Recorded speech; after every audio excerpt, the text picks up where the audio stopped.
निष्पक्ष व निरपेक्ष वेब पोर्टल थर्ड आई न्यूज की इस खास पेशकश के साथ मैं आज फिर हाजिर हूँ। खबरों के पोस्टमार्टम के साथ में प्रमोद। आज हम पोस्टमार्टम करेंगे कोरोना से संबंधित समाचारों के। असम में चुनाव खत्म होते ही जो कोरोना के आंकड़े सामने आए हैं उसके मुताबिक गत बुधवार को राज्य भर में 195 लोग संक्रमित हुए, जिसमें से 104 केवल कामरूप मेट्रो में से थे। और ये आंकड़ा तो तब है जब राज्य में टेस्टिंग की रफ्तार अभी काफ़ी सुस्त है। 10,000 से कम लोगों की भी प्रतिदिन टेस्टिंग हो रही है। सरकार हरकत में आ गई है। सरकार ने कोरोना टेस्टिंग की नई दरें जारी कर दी गई है। Antigen testing, rapid antigen testing के लिए कोई भी अस्पताल, चाहे वो प्राइवेट हो या कोई और संगठन हो, 250 रुपये से ज़्यादा चार्ज नहीं कर सकेगा, जबकि अन्य टेस्टिंग की रेट 500 रुपये कर दी गई है। कंटोनमेंट जोन और क्वारंटीन जैसे शब्द फिर से प्रयोग में आने लग गए हैं। सोनापुर के पास ही एक फिजिकल ट्रेनिंग संस्थान को 14 दिन के लिए क्वारंटाइन जोन घोषित कर दिया गया है। पूरे देश की अगर बात करें तो देश भर में गत बुधवार को 1,25,000 करीब कोरोना के संक्रमण के मामले सामने आए हैं।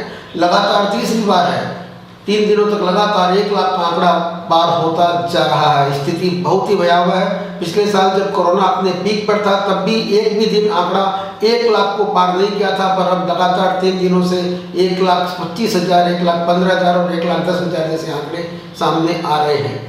महाराष्ट्र, कर्नाटक, केरल, छत्तीसगढ़ और पंजाब जैसे राज्यों में स्थिति बहुत भयावह है। अन्य राज्यों में भी धीरे धीरे कोरोना अपना पैर पसारने लगा है। क्वारंटीन और कंटेनमेंट जोन जैसे शब्द फिर से जिंदगी का हिस्सा बनते जा रहे हैं। कोरोना काल में इतनी तेजी से संक्रमण नहीं बढ़ा था जितनी तेजी से संक्रमण अब बढ़ रहा, और ये तब जबकि देशव्यापी टेस्टिंग की दर पहले के मुकाबले काफ़ी कम है। जो राज्य कोरोना से संक्रमित है, महाराष्ट्र जैसे राज्यों में काफ़ी टेस्टिंग हो रही है, केरला में टेस्टिंग हो रही है, किंतु उत्तर प्रदेश, राजस्थान, बिहार, पश्चिम बंगाल जैसे घनी आबादी वाले राज्यों में टेस्टिंग उस रफ्तार से नहीं हो रही है। ऐसे में सवाल उठता है कि कोरोना की दूसरी वेव अचानक क्यों आन खड़ी हुई, चूक कहाँ हुई। अगर चूक की बात करें तो आपकी जानकारी के लिए बता देना चाहूँगा कि गत 12 फरवरी को देश में कोरोना के सबसे कम आंकड़े दर्ज किए गए थे। 10,000 से भी कम कोरोना के आंकड़े थे और उसमें से 60% अकेले महाराष्ट्र से थे। तो कहा जाए तो महाराष्ट्र के अलावा 12 फरवरी को बाकी पूरे देश में कोरोना के महज 3,000 केसेस थे। अचानक में एक डेढ़ महीने में ऐसा क्या हो गया कि 3,000 से आंकड़े 1.5 लाख, 1.25 लाख तक पहुंच गए हैं।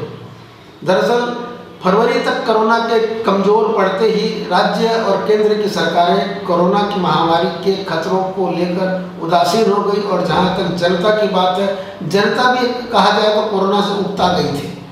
लोगों ने मास्क पहनना छोड़ दिया, लोगों ने सोशल डिस्टेंसिंग की बात माननी छोड़ दी, लोगों ने लगातार हाथ धोने की जो सरकारी अपील थी उस पर भी ध्यान देना छोड़ दिया। बाजारों, shopping mall, swimming pool, restaurant में भीड़ बढ़नी शुरू हुई और नतीजा कोरोना फिर हमारे सामने एक नए अवतार में हाजिर है। जानकार कहते हैं, मेडिकल साइंस के जानकार कहते हैं कि कोरोना का ये जो नया अवतार है, ये इसकी संक्रमण की दर पिछले अवतार से कहीं ज़्यादा है। हालांकि अच्छी बात इसमें यह भी है कि मोर्टेलिटी दर, कोरोना का जो वायरस पिछले साल सक्रिय था उसके मुकाबले अभी जो दूसरी वेव आई है उसमें मोर्टेलिटी की रेट जरूर कम है, किंतु संक्रमण की दर पहले से बहुत ज़्यादा है। ऐसे में सवाल उठता है कि किया क्या जाए। केंद्र और राज्य सरकारों को पहले की तरह सक्रिय होना पड़ेगा। कोरोना के प्रति लोगों की जो लापरवाही है उस लोगों में जागरूकता अभियान फिर से शुरू करना पड़ेगा। जहाँ तक संभव हो कड़ाई भी करनी पड़ेगी, क्योंकि इतना तो तय है कि लॉकडाउन कोरोना महामारी का कोई उपाय नहीं है। अर्थव्यवस्था से संबंधित बातें हैं। लोगों के रोजगार पिछले साल चले गए थे, कई छोटे खुदरा व्यापारी तबाह हो गए थे। तो सरकार लॉकडाउन की तो नहीं सोच सकती है, पर कोरोना के इस दूसरी वेव को रोकने के लिए सरकार को लोगों को जागरूक बनाना पड़ेगा। और सबसे अच्छी बात यह है कि जनवरी महीने में वैक्सीन आ गई है कोरोना की, तो सरकार को कोशिश करके भारत की 138 करोड़ की आबादी में जितने ज़्यादा लोगों को जितनी जल्दी संभव हो सके वैक्सीन लगानी पड़ेगी। वैक्सीन की जहाँ तक बात है कि भारत आज की तारीख में दुनिया का वैक्सीन का सबसे बड़ा निर्माता है। भारत में 2 वैक्सीनें फिलहाल बन रही है। एक सीरम इंस्टीट्यूट बना रहा है, सीरम इंस्टीट्यूट ऑक्सफोर्ड यूनिवर्सिटी, और एस्ट्राजेनेका की वैक्सीन कोविशील्ड का निर्माण कर रहा है। और वही भारत बायोटेक की ओर से पूरी तरह से इंडिजिनियसली डेवलप्ड कोवैक्सीन है। कोवैक्सीन एक दरअसल एक परंपरागत वैक्सीन है, और कोविशील्ड जो है उसमें मॉडर्न टेक्नोलॉजी का इस्तेमाल किया गया है। ये दोनों कंपनियां जो वैक्सीन बना रही है, अभी अचानक भारत में कोरोना के केसेस बढ़ने के कारण उन कंपनियों के ऊपर अपनी उत्पादन क्षमता बढ़ाने का दबाव बढ़ गया है। पर वैक्सीन की जो उपलब्धता है, कई राज्यों से शिकायत आ रही है कि उपलब्धता वैक्सीन की कम है, हमें जितनी वैक्सीन चाहिए उतनी वैक्सीन मिल नहीं पा रही है। और दूसरी तरफ सीरम इंस्टीट्यूट के CEO अदार पूनावाला का कहना है कि वैक्सीन का उत्पादन बढ़ाने के लिए उन्हें कम से कम 3000 करोड़ रुपए की दरकार है।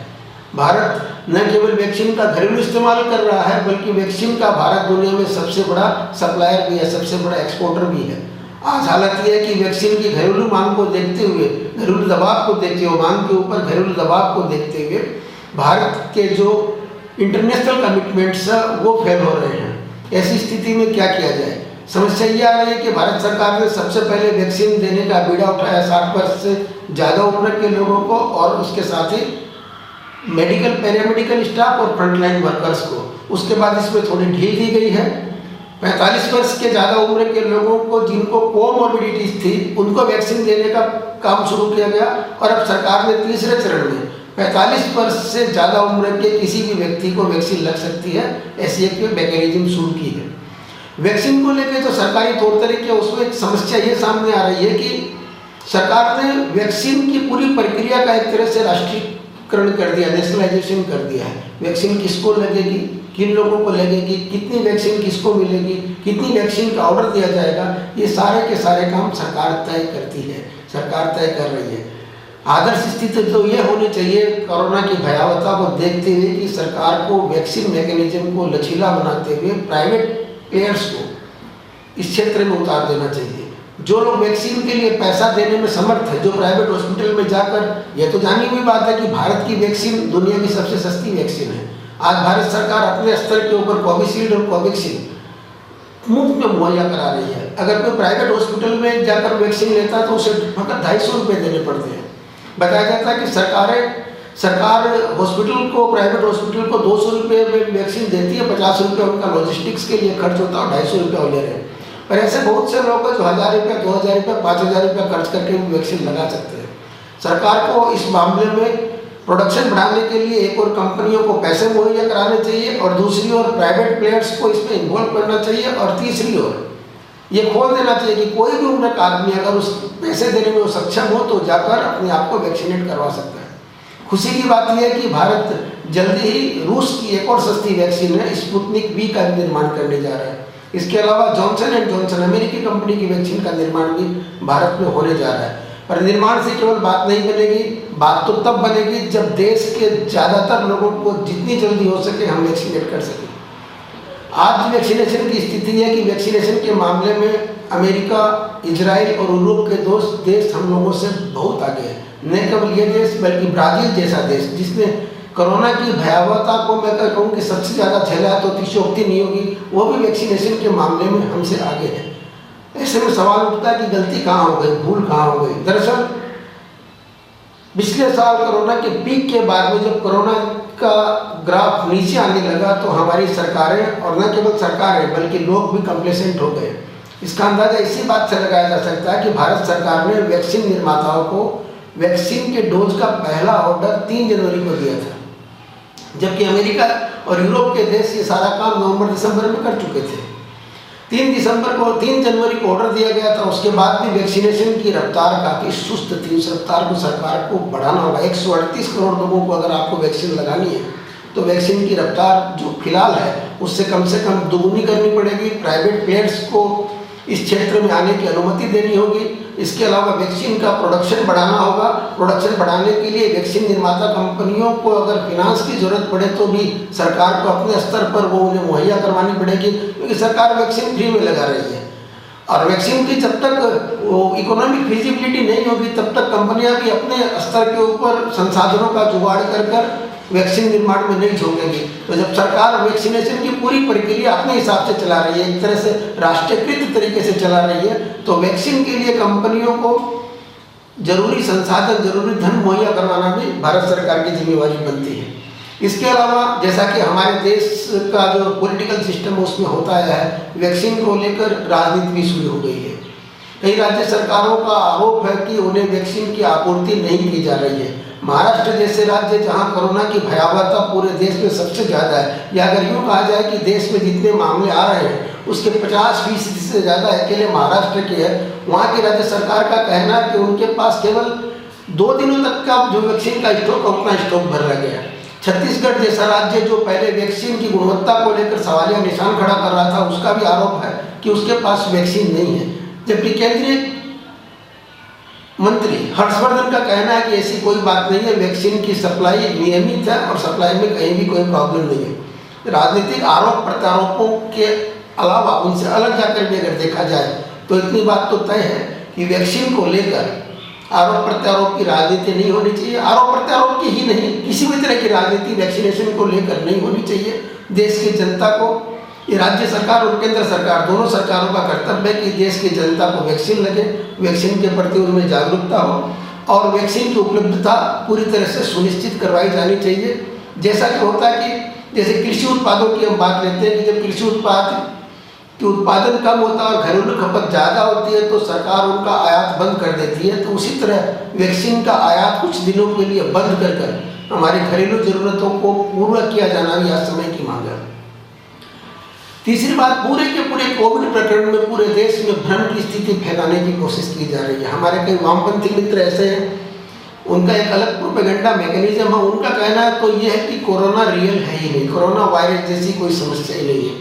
उनका कहना है कि कोरोना, कोविड, स्वाइन फ्लू और HIV ये पूंजीपतियों के शोषण के टोटके हैं, ये कोई महामारी ही नहीं है। इतना ही नहीं, भारत के द्वारा निर्मित कोविशील्ड, भारत में निर्मित कोविशील्ड और कोवैक्सीन की गुणवत्ता को लेकर भी वह सवालिया निशान खड़े करते हैं, लोगों में भ्रम फैलाते हैं। वे कहते हैं कि कोविशील्ड खून में थक्का जमने के कारण 14 से ज़्यादा देशों में बैन हो चुकी है। कोरोना महामारी जैसी कोई चीज़ नहीं है, ये सरकारों का टोटका है, शोषण का टोटका, सरकारों का, पूंजीवादियों का टोटका है। मेरा उनसे यही निवेदन है कि अगर आपको ये टोटका लगता है, वास्तव में अगर कोविड नहीं है तो इस चीज़ को आप फैलाइए, और इस चीज़ को फैलाने का सबसे अच्छा उपाय है कि मेरे वामपंथी मित्र विभिन्न अस्पतालों के कोविड वार्ड में जाए, बिना किट पहने कोविड मरीजों की सेवा करें और फिर बाहर निकल के लोगों को बताएं कि देखिए हम कोविड वार्ड में गए थे, हमारा कुछ नहीं, प्रत्यक्ष को प्रमाणित की आवश्यकता नहीं होती है। लोग भी आश्वस्त हो जाएंगे अगर वो ऐसा करेंगे कि वास्तव में कोविड का खतरा रियल नहीं है, ये आर्टिफिशियल है, सरकार का बनाया हुआ है, पूंजीपतियों की और शोषकों की दिमाग की उपज है। फिलहाल इस बारे में इतना ही कहना है कि मास्क को फिर से लगाना होगा, सोशल डिस्टेंसिंग को बरकरार रखना होगा, बार बार हाथ धोना होगा, भीड़ भाड़ वाले इलाकों में खूब ज़रूरत पड़ने के तब ही जाना चाहिए, ज़्यादातर समय अगर ज़रूरत न हो तो घर से काम करना चाहिए। पिछले साल कोविड ने हमें सिखाया वर्क फ्रॉम होम, तो जितना संभव हो वर्क फ्रॉम होम करना चाहिए। मेले, तमाशों और पब्लिक जमावड़ों से बचना चाहिए, क्योंकि कोविड का थ्रेट वामपंथी भाई चाहे जो भी कहे रियल है। ये महामारी 20वीं शताब्दी के पहले दशक में जो महामारी फैली थी, उसके बाद ये सबसे बड़ी महामारी है जिससे दुनिया जूझ रही है। पश्चिम के देश, यूरोपियन देश, जहाँ का मेडिकल सिस्टम बहुत अच्छा है, उन्होंने भी इसके सामने हाथ खड़े कर दिए हैं। ऐसा कुछ न करें, ऐसा भ्रम न फैलाएं कि हमारे देश का मेडिकल सिस्टम, हमारे देश की सरकारें दबाव में आ जाए। कोविड से हमें बचना है और कोविड से बचने का एकमात्र उपाय है मास्क लगाएं, 2 गज की दूरी रखें, बार बार हाथ धोएं और अपना नंबर आने पर वैक्सीन जरूर लगाएं। धन्यवाद।